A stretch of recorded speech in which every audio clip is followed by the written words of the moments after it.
députés, un petit point de procédure. La procédure que nous adoptons laisse la liberté aux groupes de s'organiser comme ils l'entendent.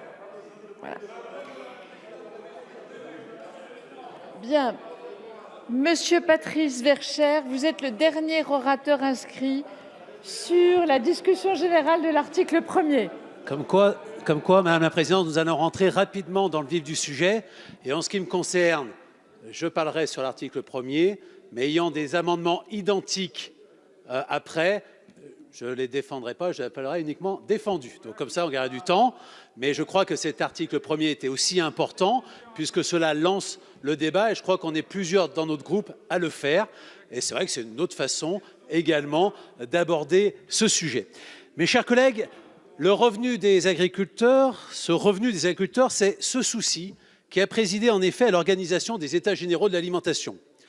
Les EGA ont donné des pistes d'action. Ils ont également suscité des attentes considérables dans la profession agricole qu'il ne faut pas décevoir. Nous en sommes tous d'accord. Or, après passer l'enthousiasme des débats qui ont eu lieu dans tous les départements, et notamment celui du Rhône et dans toute la France, le scepticisme ou la désillusion gagne nos campagnes aux agriculteurs. C'est un constat. Votre projet de loi propose de généraliser la référence à des indicateurs, coûts de production, prix de marché, dans les contrats liant les différents maillons de la chaîne agroalimentaire, de l'agriculteur au distributeur. J'y souscris. Et nous sommes nombreux à y souscrire.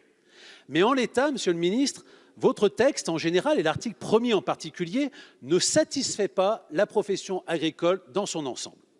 Je pense qu'il est nécessaire que, consécutivement à la volonté de contractualisation, de réaffirmer le rôle des organisations de producteurs et des associations d'organisations de producteurs, notamment dans le cadre des négociations, des discussions.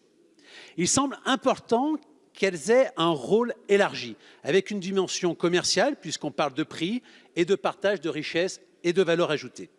De même, il s'avère important de mieux encadrer le choix des indicateurs utilisés pour la référence au coût de production, ces indicateurs devant être publics et indiscutables, cela a été dit. En effet, les indicateurs insérés dans les contrats doivent être de préférence ceux proposés par l'Observatoire de la formation des prix et des marges des produits alimentaires et ou les interprofessions. Oui, il est important que ces indicateurs soient publics afin qu'un acheteur n'impose pas un indicateur qu'il a construit lui-même au producteur.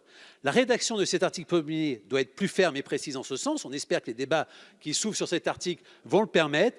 Il est donc impératif que les indicateurs de coûts de production qui feront désormais référence pour la fixation des prix soient co-construits par les interprofessions ou et par l'Observatoire des prix et des marges. Merci. Merci, monsieur le député. Donc la discussion générale sur l'article 1er